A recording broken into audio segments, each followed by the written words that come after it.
Hi ಗೆಳೆಯರೆ, ಶ್ರೀಲಂಕಾ ದೇಶ ಈ ಹೆಸರು ಕೇಳಿದರೆ ಎಲ್ಲರ ತಲೆಯಲ್ಲೇ ಬರುತ್ತದೆ. ಮೊದಲನೇದು ರಾವಣ, ಇಲ್ಲಿ ರಾವಣ ಇದ್ದ ಅಂತ, ಮತ್ತು ಎರಡನೇದು ಇಲ್ಲಿಯ ಕ್ರಿಕೆಟ್ ಟೀಮು. ಅದೇ ಬಿಟ್ಟು ಶ್ರೀಲಂಕಾ ದೇಶದ ಬಗ್ಗೆ ನಮ್ಮ ಜನರಿಗೆ ತುಂಬಾ ಗೊತ್ತಿಲ್ಲ.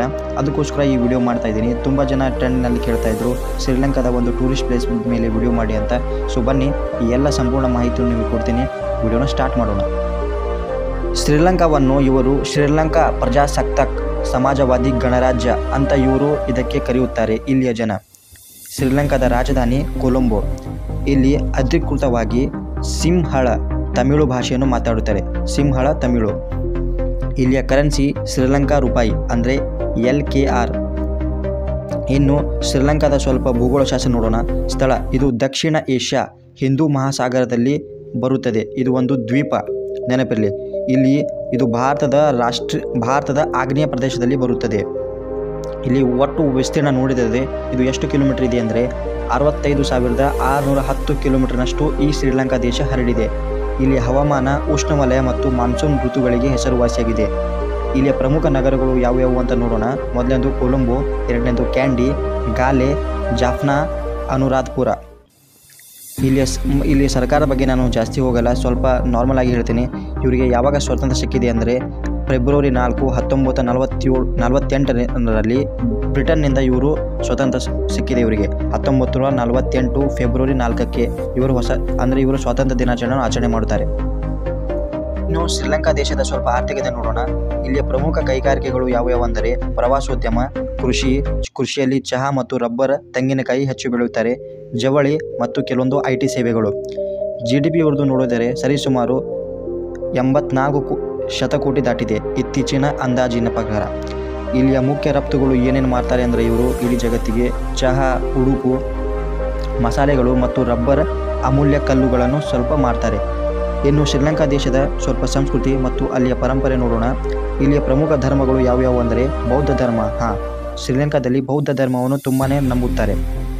ಎರಡನೇದು ಹಿಂದೂ ಧರ್ಮ, ಇಸ್ಲಾಂ ಧರ್ಮ ಮತ್ತು ಕ್ರಿಶ್ಚಿಯನ್ ಧರ್ಮನೂ ಇಲ್ಲಿ ಸ್ವಲ್ಪ ಪಾಲಿಸುತ್ತಾರೆ.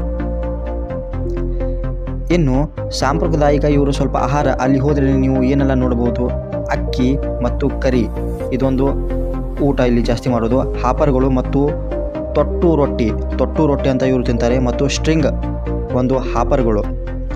ಇಲ್ಲಿಯ ಕೆಲವು ಯುನೆಸ್ಕೋ ಸೈಟ್ಗಳು ನೋಡೋಣ.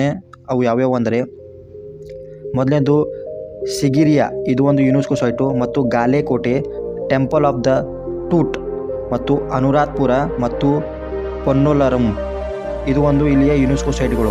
ಇನ್ನು ನೀವು ಪ್ರವಾಸಕ್ಕೆ ಹೋದರೆ ಅಲ್ಲಿ ಏನೆಲ್ಲ ನೋಡಬಹುದು ನೋಡೋಣ ಬನ್ನಿ. ಶ್ರೀಲಂಕಾದ ಪ್ರವಾಸೋದ್ಯಮ ಮತ್ತು ಅಲ್ಲಿಯ ಮುಖ್ಯ ಅಂಶಗಳು. ಪ್ರವಾಸದಲ್ಲಿ ಮೊದಲು ನೀವು ಅಲ್ಲಿಯ ಕಡಲ ತೀರಗಳನ್ನು ನೋಡಬೇಕು. ಕಡಲ ತೀರದಲ್ಲಿ ಮಿರಿಸ್ಸಾ, ಇದೊಂದು ಕಡಲ ತೀರ, ಮತ್ತು ಉನಾವಾಟಾನ, ಇದೊಂದು ಕಡಲ ತೀರ, ಮತ್ತು ಪೆಂಟೋಟಾ, ಇದೂ ಒಂದು ಕಡಲ ತೀರ ಅಲ್ಲಿದು. ಇಲ್ಲಿ ವನ್ಯಜೀವಿ ತಾಣಗಳನ್ನು ತುಂಬಾ ಸಖತ್ತಾಗಿವೆ. ಮೊದಲನೇದು ಅದರಲ್ಲಿ ಯಾಲಾ ಒಂದು ರಾಷ್ಟ್ರೀಯ ಉದ್ಯಾನವನ, ಮತ್ತು ಉಡಾವಣೆ ಒಂದು ಸಿಂಹರಾಜ ಮಳೆಕಾಡು, ಇವು ಇಲ್ಲಿಯ ರಾಷ್ಟ್ರೀಯ ಉದ್ಯಾನವನಗಳು. ಇಲ್ಲಿಯ ಐತಿಹಾಸಿಕ ಕೆಲವೊಂದು ತಾಣಗಳೂ ಇಲ್ಲಿವೆ. ಅದರಲ್ಲಿ ಮೊದಲನೇದು ಸಿಗಿರಿಯಾ ರಾಕ್ ಕೋಟೆ, ಎರಡನೇದು ದಂಬುಲ್ಲಾ ಗುಹೆ ದೇವಾಲಯ. ಅಂದರೆ ಶ್ರೀಲಂಕಾ ದೇಶದಲ್ಲಿ ತುಂಬಾ ದೇವಾಲಯಗಳಿವೆ. ಅದರ ಮೇಲೆ ಒಂದು ಸಪ್ರೇಟಾಗಿ ವಿಡಿಯೋನೇ ಮಾಡಬೇಕಾಗುತ್ತೆ ನಾನು. ಸೊ ಅದಕ್ಕೋಸ್ಕರ ಇದನ್ನು ಹೇಳ್ತಾ ಇಲ್ಲ.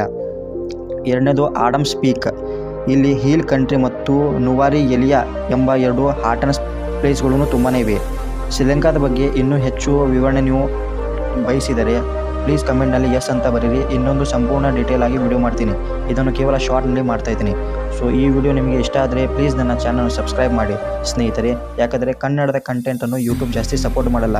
ಇದನ್ನು ಜಾಸ್ತಿ ಜನರಿಗೆ ತೋರಿಸ್ತಾನೆ ಇರುವುದಲ್ಲ, ಯಾಕೆ ಗೊತ್ತಿಲ್ಲ. ಕನ್ನಡದವರಿಗೆ ಈ ಕಂಟೆಂಟು ಯೂಟ್ಯೂಬ್ ಸಪೋರ್ಟೇ ಮಾಡಲ್ಲ. ಸೊ ಅದಕ್ಕೋಸ್ಕರ ನಾನು ನಿಮ್ಮ ಹತ್ರ ರಿಕ್ವೆಸ್ಟ್ ಮಾಡ್ತಾ ಇದ್ದೀನಿ, ಪ್ಲೀಸ್ ನನ್ನ ಚಾನಲ್ ಸಬ್ಸ್ಕ್ರೈಬ್ ಮಾಡಿ ಮತ್ತು ಲೈಕ್ ಮಾಡಿ, ಮತ್ತು ನಿಮ್ಮ ಸ್ನೇಹಿತರಿಗೆ ಇದನ್ನು ಶೇರ್ ಮಾಡಿ. ಯಾರಾದರೂ ಶ್ರೀಲಂಕಾಗೆ ಹೋಗ್ತಿದ್ರೆ ಈ ಶ್ರೀಲಂಕಾದ ಒಂದು ಬೇಸಿಕ್ ಇನ್ಫಾರ್ಮೇಷನ್ ಅವ್ರಿಗೆ ಗೊತ್ತಾಗಲಿ ಅಂತ. So thank you for watching this video. Good by.